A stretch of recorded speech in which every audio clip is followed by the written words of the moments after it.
Ya pemirsa, kita balik lagi di Dosen Berbicara. Nah, pasti juga masih bersama Ibu Syarifah ya, yang tentunya juga kita, wah ini dari sesi pertama mungkin kita udah banyak mendapatkan insight atau juga new knowledge ya, pengetahuan-pengetahuan baru kita. Nah, apalagi juga ini saya menarik ya, kalau misalnya karena juga background atau juga bisa dibilang kepakaran dari Ibu Syarifah juga itu bagaimana memanfaatkan tumbuhan-tumbuhan liar Bu Fa ya, yang pasti juga yang ada di sekitar kita gitu. Nah, jadi kalau misalnya untuk onsi rapuh ini ya, atau juga bahasanya tadi daun balakacida. Ya, balakacida. Nah, itu apakah mungkin sudah dari referensi atau juga dari research dari IPA sendiri, apakah ini sudah pernah dimanfaatkan kegunaannya atau juga manfaatnya mungkin sebelum ini gitu? Iya. Untuk daun balakacida atau daun kiri ini juga sering disebut juga onsi rapuh ini. Nah, itu sudah banyak memang penelitian-penelitian terdahulu yang melakukan penelitian terhadap uji aktivitas antibakteri dari onsi rapuh ini. Nah, namun untuk ke bakteri yang IPA gunakan di penelitian ini itu yang belum. Jadi di sini kita menggunakan bakteri sebenarnya awalnya itu di Gardnerella vaginalis ya.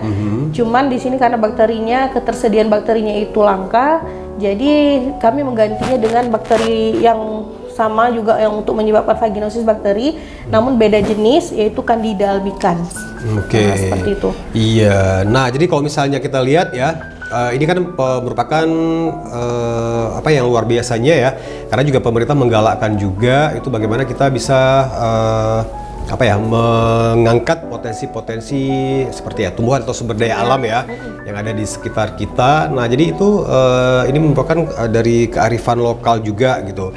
Nah, jadi kalau misalnya sepengetahuan dari Pak sendiri ya, nah ternyata kita banyak ya misalnya hal-hal yang tentunya juga belum dijadikan menjadi sebuah penelitian yang berguna, bermanfaat, apalagi kalian mungkin dari ilmu gizi atau juga mungkin dari ya ilmu kesehatan ya, atau juga yang mengerti sedikit banyaknya tentang proses kimia dan segala macam. Nah, berarti banyak juga ya di sekitar kita seperti si daun sirapo ini ya. Iya, banyak ada beberapa tumbuhan liar lainnya mungkin saat ini belum terjamah dan mungkin kita menganggapnya sebagai tumbuhan perdu yang bikin semak ya mungkin ya, ya. Jadi itu sebenarnya mungkin memiliki potensi yang sangat besar untuk dikembangkan menjadi penemuan obat terbaru. Nah, seperti itu, apalagi mungkin aktivitas antibakteri maupun aktivitas yang lainnya itu sangat besar ya kandungannya itu. Ya, nah kita juga penasaran juga nih, mungkin dalam proses mengolahnya atau juga pengujian aktivitas antibakteri ya. Nah, itu mungkin itu seperti apa sih, mungkin sedikit secara general aja ya. Pastinya juga itu mungkin IPA bisa jelaskan juga bagaimana menguji aktivitas antibakteri pada daun sirapo ini terhadap Gardnerella vaginalis ya, itu dilakukan gitu.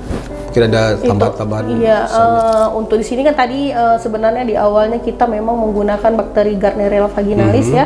Tapi karena ketersediaan bakteri Gardnerella vaginalis ini sangat langka, jadi kami menggantinya dengan bakteri Candida albicans yang juga salah satu bakteri penyebab keputihan abnormal pada wanita.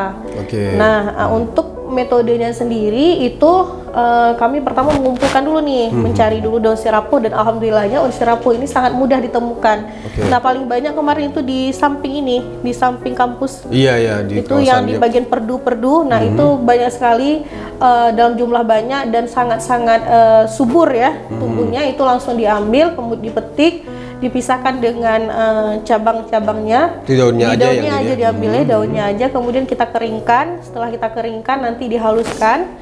Nah, baru dihaluskan nanti akan dibuatkan ekstrak. Nah, ekstraknya itu kemudian diproses, menghasilkan ekstraknya yang murni.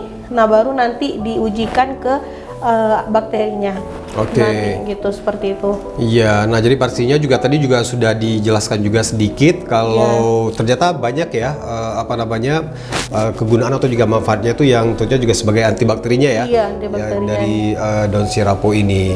Nah, terus juga mungkin kalau perencanaannya ya mungkin kita ya siapa tahu ya, pastinya juga ini kalau sudah berhasil nantinya mungkin akan ada chance atau juga mungkin possibility, kemungkinan supaya juga ini mungkin akan dipatenkan atau juga mungkin bakal bekerja sama dengan industri ya farmasi atau juga obat-obatan ya, tentunya juga dalam untuk proses selanjutnya itu biasanya seperti apa gitu? Karena ini juga dari PDP ya? Iya benar. Next-nya.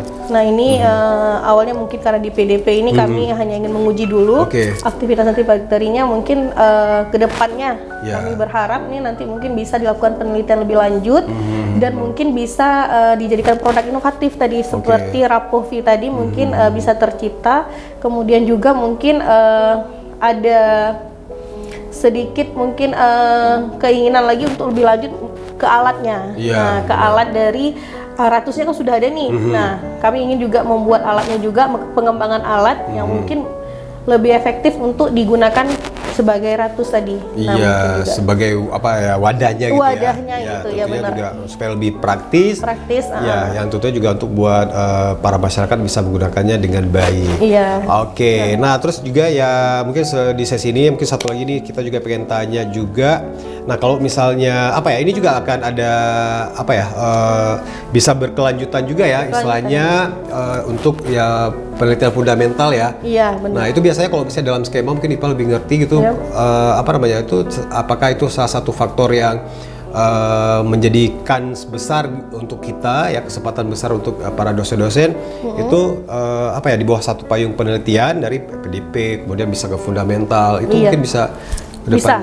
Insya Allah nanti direncanakan ini masih tahap pengujian terhadap bakterinya, jadi mungkin lebih lanjut pengennya nanti kita lebih memastikan bagaimana efektivitas dari Rapovi ini tadi ke mungkin bisa diujikan langsung mungkin nanti ke ininya ya, mungkin ke wanita yang mungkin ada permasalahan dari bagian kesehatan reproduksinya gitu. Jadi mungkin kita bisa lebih teruji secara klinis lah harapannya mungkin ke depan ya. Iya, nah jadi udah langsung penerapan langsung nantinya ya. Nah, apakah benar efektif atau tidak gitu ya. Oke, sudah diuji langsung kepada para manusianya dan gitu. tentunya juga ini baru nanti akan ada ya bisa dibilang untuk dipatenkan ya. Iya, dipatenkan insya Allah ya. Iya.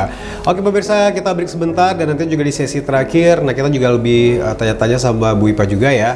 Nah tentang pengalaman beliau ya, yang pastinya juga mungkin tips and trick yang tentunya juga mungkin bisa diterapkan sama para dosen-dosen ya. Dan tentunya juga supaya juga bisa mendapatkan kesempatan juga untuk memenangkan apapun itu program hibah penelitian atau lainnya dari Kemendikti Saintek. Jangan kemana-mana, tetap di Dosen Berbicara.